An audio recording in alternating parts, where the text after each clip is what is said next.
Now let us look at an example of nuclear power plants. So there is an atomic power reactor or nuclear reactor which can deliver 300 megawatts.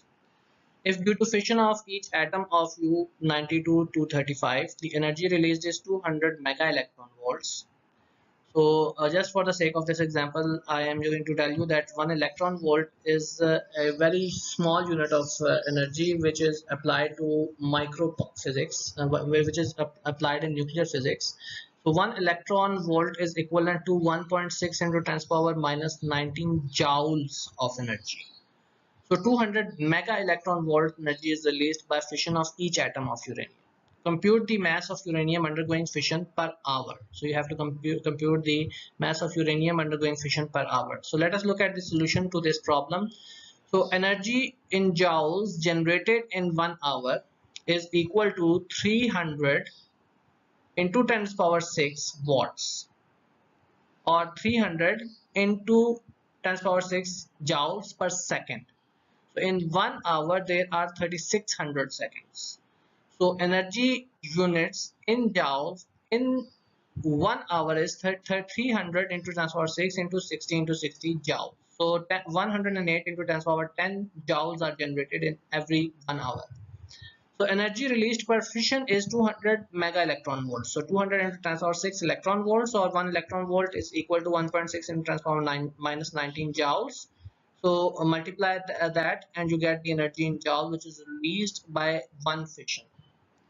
So how many fissions are happening in 1 hour? So we can find that by number or we can say that number of uranium atoms undergoing fission per hour, that they are equal to total energy being produced divided by the energy per fission. So 3.375 into 10 power 22 uranium atoms are undergoing fission in every 1 hour.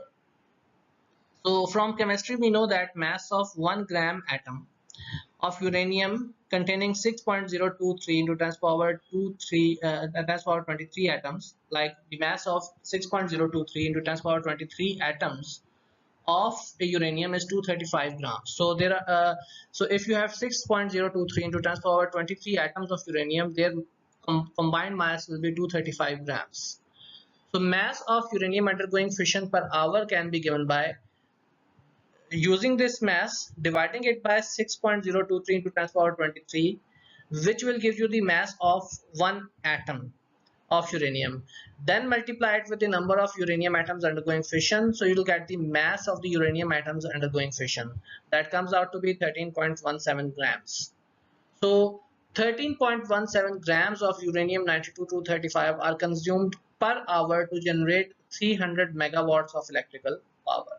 So you only need 13.17 grams of uranium 92-235 to produce 300 megawatts of electrical power for for one complete hour. So that is a huge amount of power.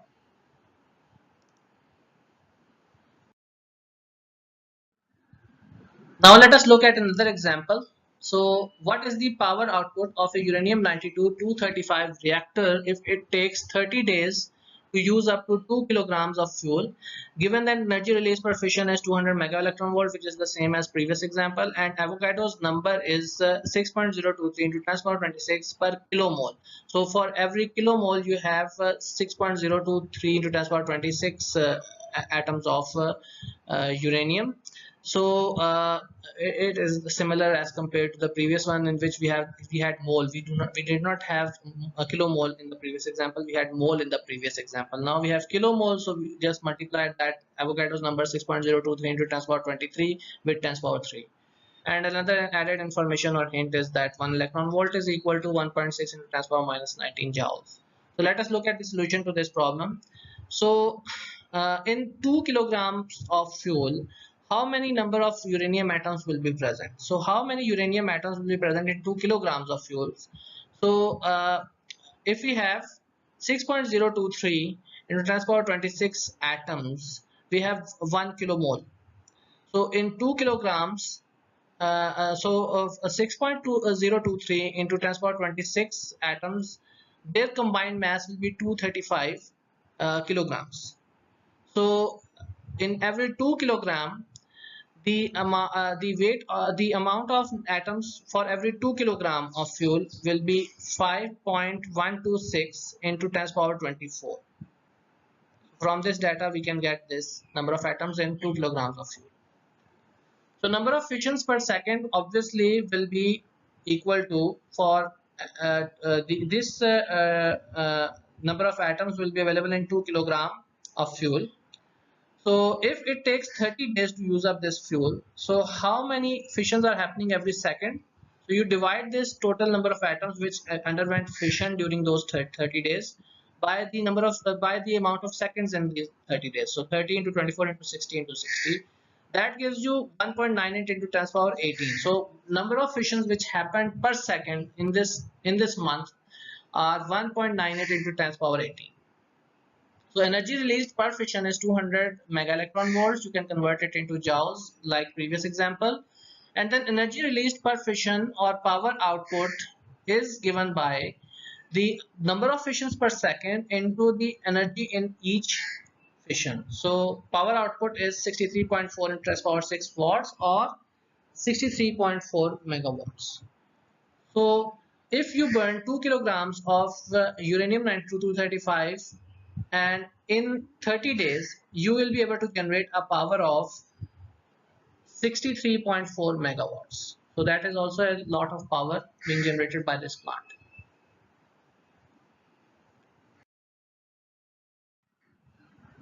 Now let us move to gas turbine power plants.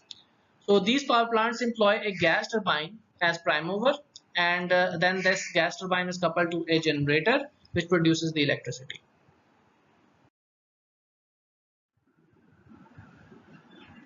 So in a gas turbine power plant, air is taken in from the environment and compressed in a compressor. Then this compressed air enters a combustion chamber or air heaters, and this combustion chamber or air heaters add heat to the compressed air. Then this heated and compressed air is fed into the gas turbine to rotate the shaft, thereby driving the generator and generating electricity.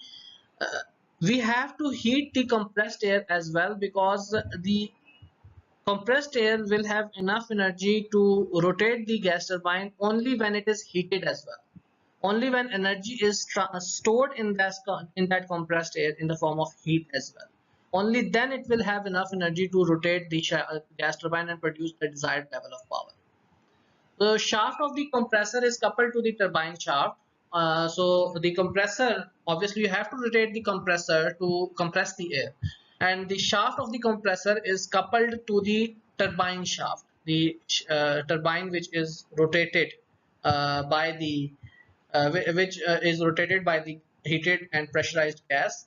That turbine's shaft is coupled not only to the generator but also to the compressor. So the compressor also draws a huge amount of power from turbine to rotate itself. The advantage of this scheme is that its design is very simple.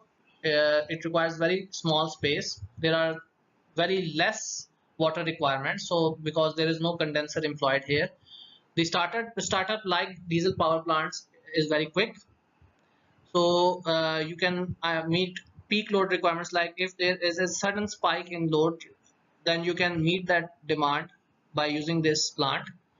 Maintenance requirements are low. There are no standby losses that are affiliated with coal-fired power plants. So in coal-fired power plants, if you have um, very small load on the plant or no load in the power plant, then even you have to keep the boiler in operation, because once you shut down the boiler, it takes around 8 hours to restart it.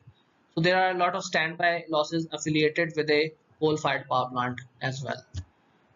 So the disadvantages of this type of power plant is that power is required for starting the compressor, and it must come from grid. So compressor needs to be started from the grid when the plant is first started.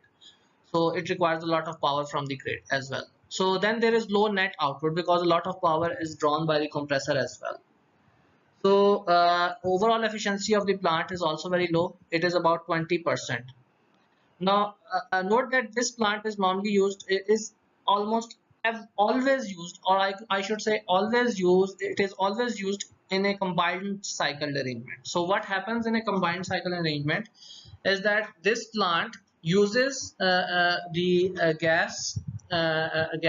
heated and pressurized gas to run this gas turbine and produce electricity, and then that gas is when that gas is exhausted, that is still a high temperature gas, so that high temperature gas is then used to convert water into steam, and then that steam is utilized in a steam power plant. In this case, the steam power plant also has an auxiliary coal burning equipment in case gas turbine power plant is non-operational. But when the gas turbine power plant is in operation, then the exhaust gas of the gas turbine power plant, the heat inside that gas is utilized in the steam power plant as well. This is what we call a combined cycle arrangement, in which two electric power plants are combined to give an overall higher efficiency than when either of them was working alone. So normally with these arrangements we can achieve efficiencies of about 60 to 70%. While you can recall, the efficiency of steam power plant is around about 32 to 35%, while the efficiency of gas turbine power plant is also 20 to 25%. So individually they have very low efficiencies, but if these are combined, these cycles, steam and gas cycles are combined to produce electric power, then their overall efficiency becomes very high. So high temperatures are present. The gas which is generated is at a high temperature of 3000 degrees Fahrenheit, and obviously that shortens the life of the combustion chamber where this gas is produced. This is the schematic layout of a gas turbine power plant. So let us look at this schematic layout. So number one, there is a compressor. You can see the compressor over here. So this compressor must be started by motors when the plant is non-operational. So these motors draw power from batteries or from grid. So then what happens is the compressor compresses the air, and this air is then flows into a regenerator, which uses the heat of exhaust gases of the gas turbine to transfer some of the energy in the exhaust gases into the compressed air which is just being compressed. And then this heated gases enters the combustion chamber, and this regenerator is there to recover some of the heat energy from the exhaust gases, and obviously it will improve the efficiency of this cycle. So then this heated gas enters the combustion chamber, where additional heat is entered into this gas. The oil is sprayed inside the combustion chamber via an atomizer, which and this oil then thoroughly mixes with the compressed air, and then it is ignited, and the gases are exhaust gases which are produced are near the temperature of 3000 degrees Fahrenheit. So normally the gases which are leaving the combustion chamber are at a very high temperature of 3000 degrees Fahrenheit, and if they are allowed to enter the gas turbine, they will destroy the gas turbine. So they are somewhat cooled before they enter the gas turbine to 1300 to 1500 degrees Fahrenheit.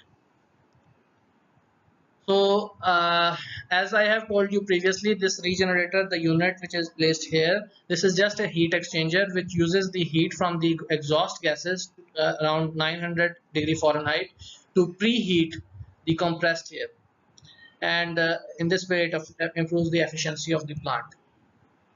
So the starting motor which drives the compressor is driven from batteries at plant startup, or it can also run from the grid supply. The exhaust gases escape the plant, and as I have told you previously, in combined cycle arrangement, these exhaust gases are then used to convert water into steam for steam power plant, and that steam produces electricity in a steam power plant, thereby increasing the overall efficiency of this combined cycle arrangement. But over here, this is not shown.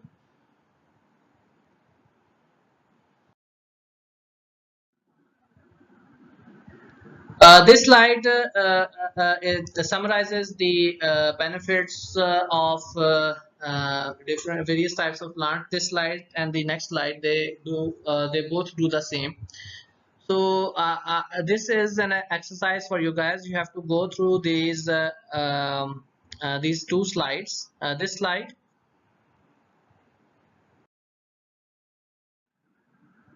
and this slide. And if you have any questions regarding these two slides, you should not hesitate to ask me those questions, as I have already told you that these slides might contain some questions which I may ask you as conceptual questions in CLO 1 assessments.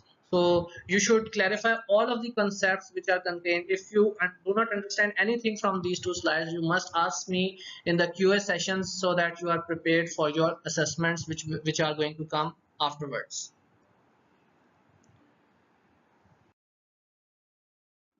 So that was all about power generation techniques, and inshallah we will be moving on to variable load which occurs on the power station. We are going to study that variable load and terminologies and examples associated with it. We are going to understand the application of variable load requirements.